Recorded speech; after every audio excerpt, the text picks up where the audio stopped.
Well, it doesn't work that way. Like there's a very grueling schedule at Pat McAfee Inc. I mean, that's a serious operation ran by a hilarious dude, but also a very serious dude who has a very serious career going on. Like he is a monster in the sports media world, and it's serious business. Yeah. And it looks all fun and games, and there is a lot of that, and it is a good time to work there. But also, it's like his schedule is insane, and you're there, to help. And I'm just not the sports guy that they are. Like I like sports, but these guys are like savants. I mean, and they're so passionate about it. Like they constantly consume, read, and study and watch sports and people analyzing sports, right? So they're just constantly taking in information, processing it, and kicking it around in this group chat and stuff, so that all this, the things that are trending and they're being talked about are there and available for Pat to look at. And he's like, well, that take's ridiculous. I have a way better take than that. And that's kind of where everything comes from, and then from his own consumption, right? So it's like Monday through Friday, you might work 10 hours a day or more. And there was no time. Comedy is a Thursday through Saturday thing at best, if you want to work like real clubs. And I hadn't been working clubs. I was working my own one-off venues. I was booking myself, and I kind of ran its course. I was running out of them. So I was like, well, if I'm going to be serious about it, I got to get a real booker, and I've got to try to get into the real clubs that kind of, everybody wants to get into, so that people start taking notice that, oh, he's playing Funny Bones and Improvs now and these things. So I needed that freedom of schedule to be able to travel, and you just can't do it with Pat's operation, right? So yeah, I'm doing 3 podcasts, but I have complete control over when we record, and it fits in between the comedy travel schedule.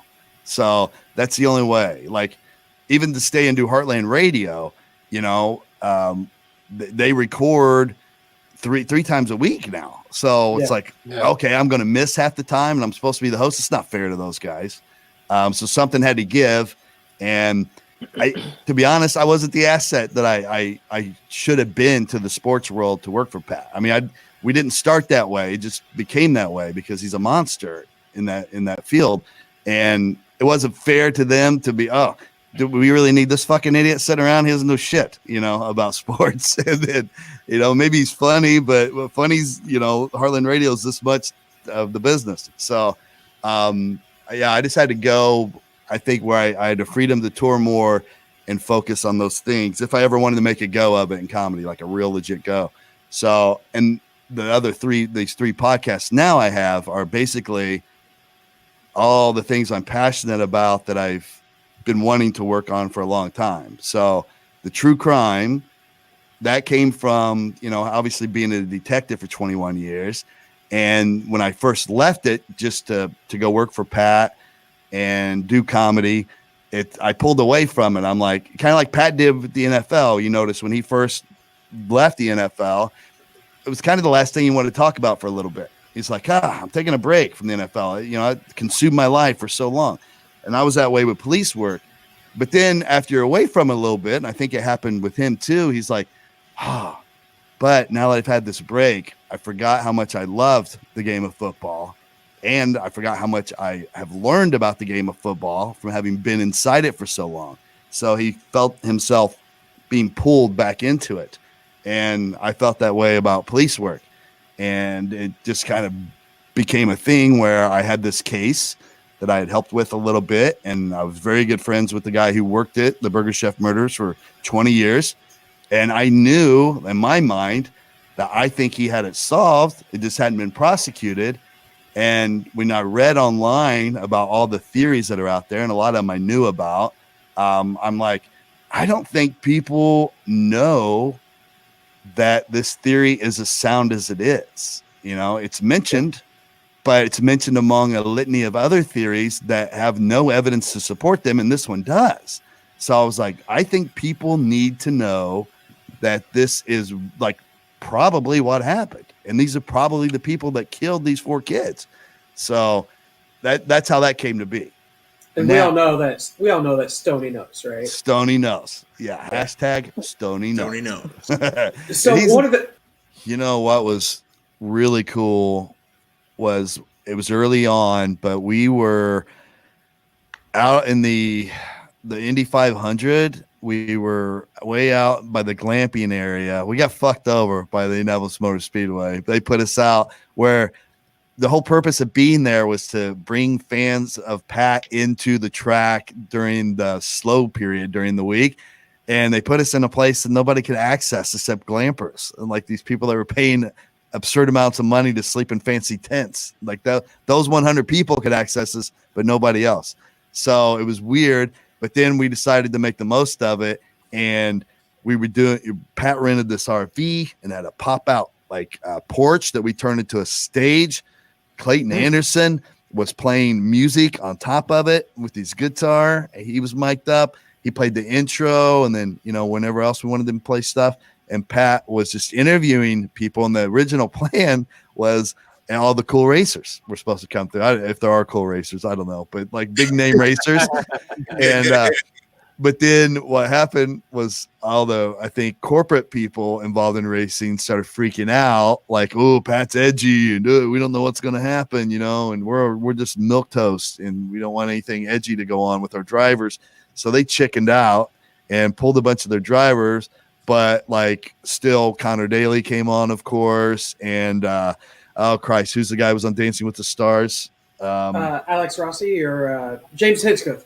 Hinchcliffe came on. He said, fuck it, I'm a big name, but you're not going to tell me I can't go on there. And he came on and had a blast, and a freaking like tornado came through or whatever, and we had like gale force winds coming through and lightning, but we wouldn't stop the show. So Pat's out there, it's sideways rain, still doing the show, and actually people are still like standing around on the edge of the perimeter trying to watch, and we kept the feed live. Bibbs is back there cranking. I think I was technically the like control room guy, so I was kind of in charge of everything, and Bibbs and I are like vomiting blood the whole time, like, it's not gonna work, but it stayed live. It was called live at 9 or something. Live at 9, yeah.